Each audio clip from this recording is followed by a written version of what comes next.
안녕하십니까, 박종호입니다. 자, 오늘은 환율 이야기를 좀 해볼까 합니다. 많은 분들이 환율이 수출이라든가 수입 이런 차원에서 중요하다, 이렇게 막연하게 생각하시는 분들이 계십니다. 그런데요, 이 환율이라는 것은 우리나라 경제 발전사의 모습을 되짚어 보는데 가장 중요하고 가장 결정적인 변수다, 이렇게 보시면 되겠습니다. 그래서 오늘은 환율에 대해서 먼저 말씀을 드려보고자 합니다. 혹시나 아주 환율에 대한 기초적인 이해도 같이 말해주면 좋겠다 하시는 분들이 있으실까봐 아주 기초적인 거는 앞에 간단하게 말씀드리면서 설명드려보도록 하겠습니다.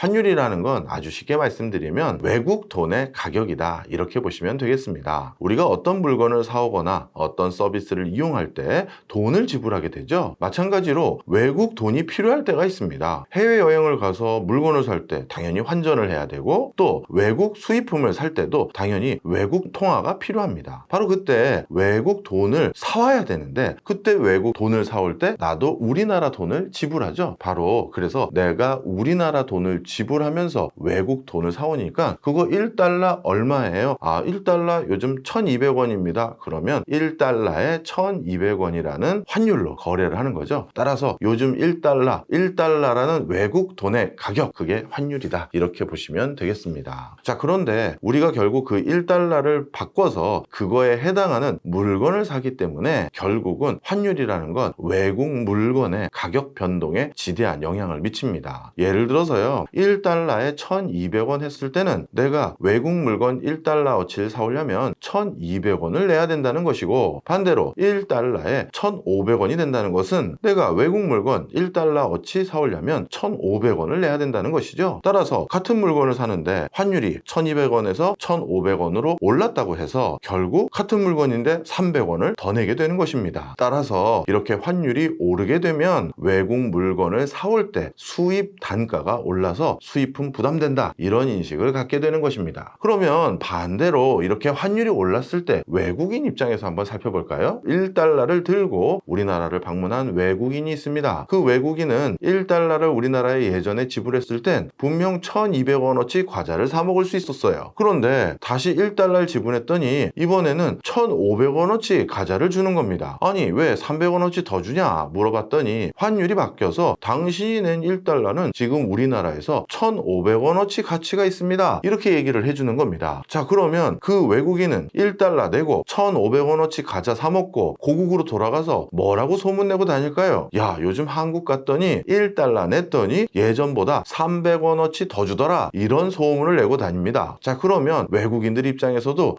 한국 요즘 물가 싸졌는데 한국에 가면 훨씬 더 쇼핑도 많이 하고 뭐 할 수 있겠는데 하면서 우리나라로 몰려오게 되겠죠. 따라서 이렇게 환율이 1달러에 1200원에서 1500원으로 환율이 오르면 이런 것으로 인해서 외국인 관광객들이 더 들어오고 우리나라 물건이 더 많이 팔리고 이런 일들이 생긴다, 이렇게 보시면 되겠습니다. 아주 기초적인 거 아주 짧게 말씀을 드렸는데요. 그러면 그 반대쪽으로 환율이 인하되면 어떤 일이 생기는지 정반대가 되겠죠. 우리나라 사람 입장에서는 이제 외국 물건이 싸지고 해외여행이 싸졌으니까 외국으로 나가고, 반대로 외국인 입장에선 이제 한국 물건 너무 비싸요 해서 한국에 안 놀러 오고 한국산 물건 잘 안 살 가능성이 있겠죠. 이렇게 정반대로 되는 것입니다. 자, 그런데 이 기초적인 이 이해, 그리고 어떻게 보면 다 아시는 얘기도 제가 해드린 것 같은데요, 이 단순하고 다 아는 얘기가 우리나라 경제 발전과 지금의 모습을 결정하는데 가장 결정적인 변수가 됐다라는 사실을 아는 분들은 많지가 않습니다.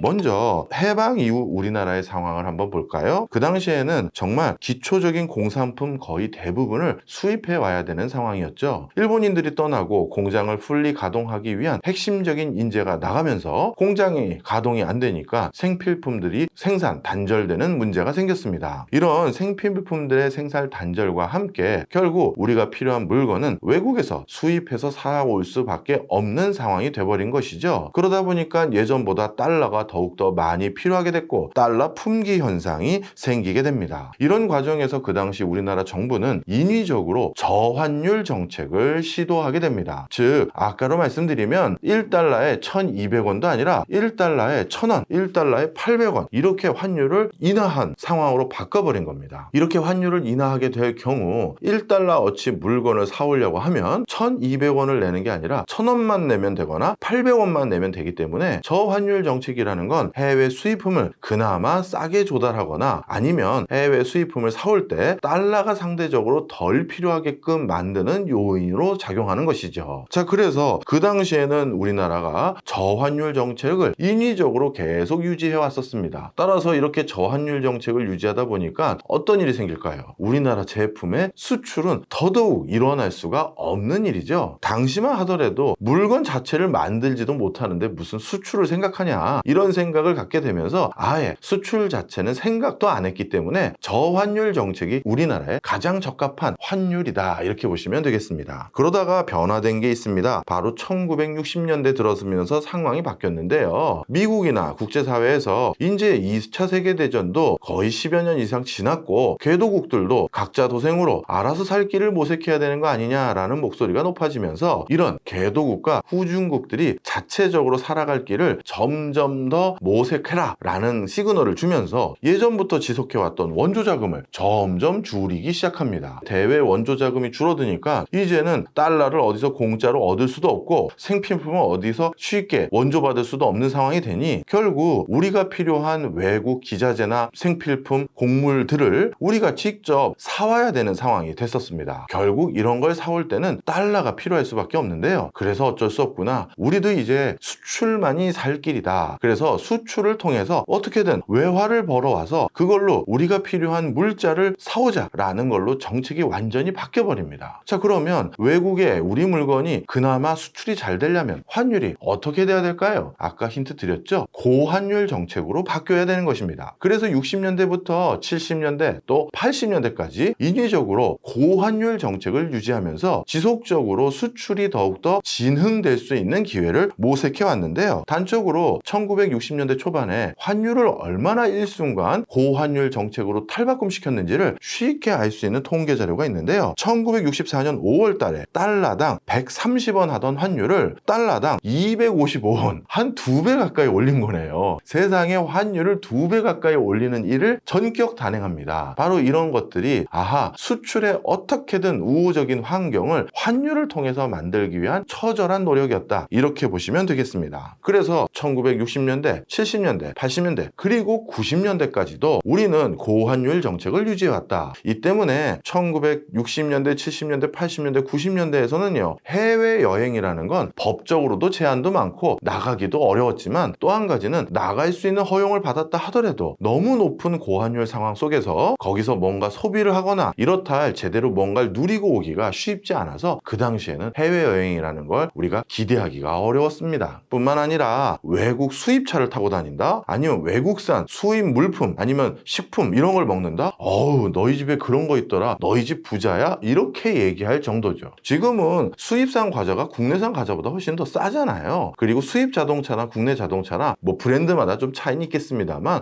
거의 비슷한 가격대에 있는 자동차들도 상당히 많이 있습니다. 자, 이처럼 상황이 지금과 달리 예전에는 수입 물건을 쓴다라는 건 국가 차원에서도 이거는 국민 정서상 용납하지 못할 일일 뿐만 아니라 국가가 그거를 인위적으로 못하게 했다, 이렇게 보시면 됩니다.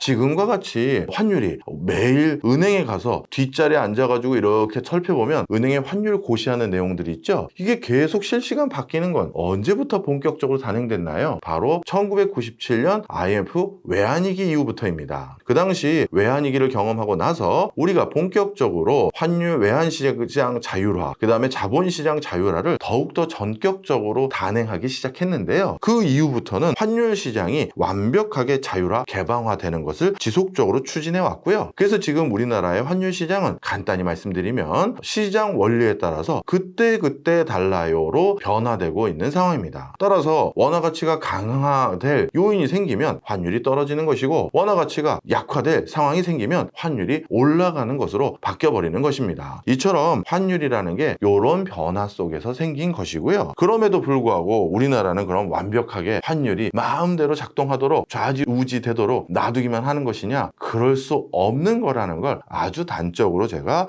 요걸로 표현을 한번 해드려 볼게요. 한국전쟁 이후 지금까지 우리나라의 실질 GDP는 거의 30배 가까이 증가했습니다. 어마어마한 증가 속도입니다. 개도국들 중에서요, 이런 경제발전 속도를 기록한 나라 없습니다. 자, 그런데 같은 기간 동안 1인당 수출액은 얼마나 늘었느냐? 1인당 국민소득이 30배 늘 동안 1인당 수출액은 무려 2000배가 늘었습니다. 그렇다면 지금 우리가 1인당 국민소득이 이렇게 늘어온 그 원동력이 어디에 있었는지를 우리가 쉽게 유추하실 수 있을 겁니다. 바로 그래서 우리는 수출 때문에 부유해졌고 수출 때문에 우리 기업들 중에서 이렇게 우리가 취업하고 싶은 견실한 기업들도 생긴 것이다. 이렇게 이해하시면 될 것 같아요. 자, 그러면 다시 수출이 잘 되게 하기 위해서 정부는 고환율 정책을 계속 유지해야 되겠네요. 아니면 슬쩍슬쩍 남들 몰래 환율을 자꾸 올려가야겠네요. 아닙니다. 이게 좀 복잡해요. 방금 단순화시켜서 말씀드렸던 그 형태에서는 환율이 높을 때는 수출은 잘 되고 수입은 덜 되고 이렇게 말씀을 드렸습니다만, 이제 기업의 수출 성적표를 조금 더 디테일하게 들여다보면